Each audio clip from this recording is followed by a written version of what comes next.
మహాశివరాత్రి ప్రతి మాసం మాస శివరాత్రి వస్తుంది. ఆ మాస శివరాత్రి రోజు చంద్రకళ ఒకటి మిగిలి ఉంటుంది. శివరాత్రి రోజు మాత్రం అర్ధరాత్రి తరువాయి ఆ కళ కనపడదు.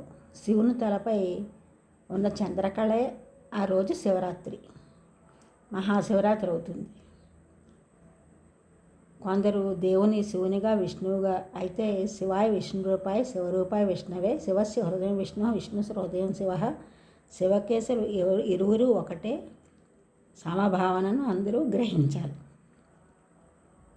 మాతాచ పార్వతీదేవి, పితాదేవో మహేశ్వర, బాంధవ శివభక్తస్య స్వదేశో భువనత్రయం. పార్వతీదేవియే తల్లి, పరమేశ్వరుడే తండ్రి, శివభక్తులే బంధువులు. మనం ఉన్న ప్రదేశమే మూడు లోకాలు. శివరాత్రి నాడు ఏకాదశి రుద్రుల అభిషేకం మహామహిమాన్వితం.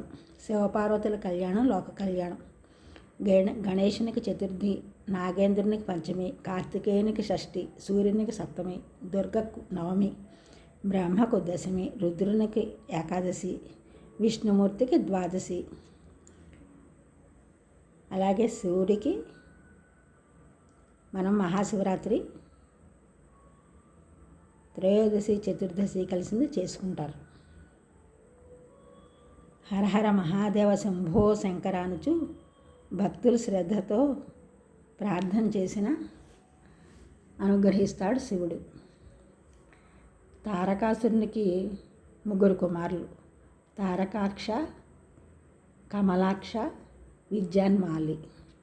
తీవ్రమైన తపమాచరించి బ్రహ్మ నుండి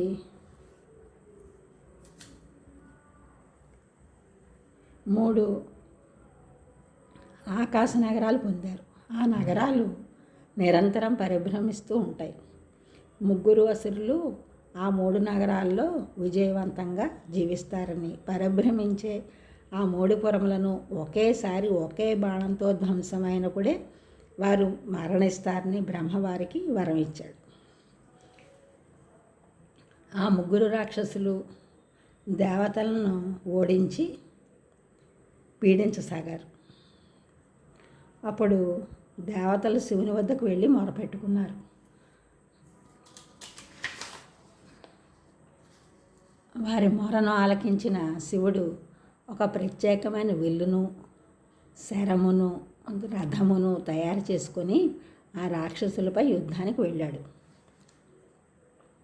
మేరు పర్వతాన్ని కోదండంగా, విల్లుతాటిగా, వాసుకి అనే సర్పాన్ని ఉపయోగించి విల్లును, సూర్యచంద్రులు రథచక్రాలనుగా, భూమితో రథాన్ని, వేదాలతో రథాశ్వాలను, మహాసముద్రములతో బాణములను, బ్రహ్మదేవునే రథసారథిగా చేసుకుని తారకాసురుని పుత్రులపై దాడి చేసి త్రిపురములను నాశనం చేసి శివుడు త్రిపురాంతకుడు అయ్యాడు.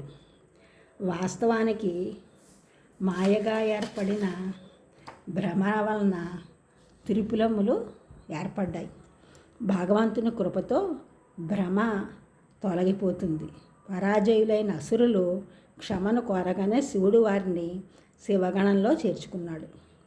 త్రిపురములను ధ్వంసం చేసి విభూతిని శివుడు ధరించాడు. భౌతిక ప్రపంచం అంతా అశాశ్వతమని సూచించటానికే శివుడు విభూతిని ధరిస్తాడు.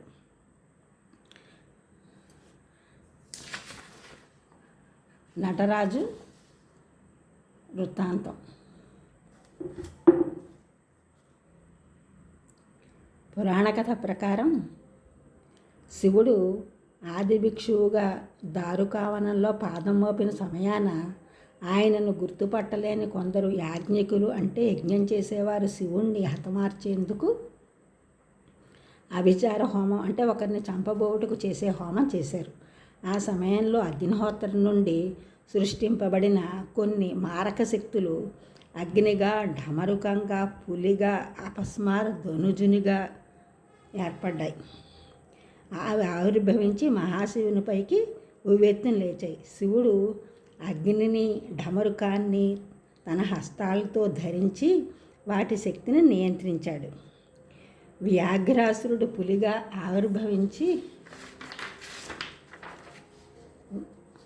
ఆవిర్భవించగా వాణ్ణి సంహరించి దాని చర్మాన్ని వస్త్రంగా ధరించాడు. అపస్మార ధనుంజుని తన కుడిపాదం కింద అణిచివేసి అతనిపై నృత్యం చేశాడు. దాన్నే నటరాజ నృత్యం అంటారు. అపస్మార ధనుజునికి మరికొన్ని పేర్లు కూడా ఉన్నట్టుగా పురాణం కథల వలన తెలుస్తున్నాయి. ఈ కథల వలన మనకు తెలిసినది ఏమిటంటే అహంకార శక్తులను పరమేశ్వరుడు నియమించిన విధానం మనకు కనిపిస్తుంది. అపస్మారుడు బుద్ధిని బాధించే అపస్మృతి అనే అసూర్య శక్తి. దీనివలన బుద్ధి దెబ్బతింటుంది. ఇటువంటి అసూర్య శక్తికి దీన్ని మర్దించి బుద్ధిని చైతన్యవంతం చేసే జ్ఞానస్వరూపమే శివుడు. డమరుకం శబ్దశక్తికి, అగ్ని కాంతి శక్తికి సంకేతాలు. దక్షిణామూర్తి జ్ఞానమయమైన శివస్వరూపం. దక్షిణామూర్తికి మరి ఒక రూపమే నటరాజు. నటరాజునే చిదంబర దక్షిణామూర్తి అని మంత్రశాస్త్రం తెలియజేస్తుంది. గురవే సర్వలోకనం విషజే భవరోగణం విధయే సర్వవిద్యానం గురుదక్షిణామూర్తయే. ఆ విధంగా ఆది భిక్షువుగా, నటరాజుగా,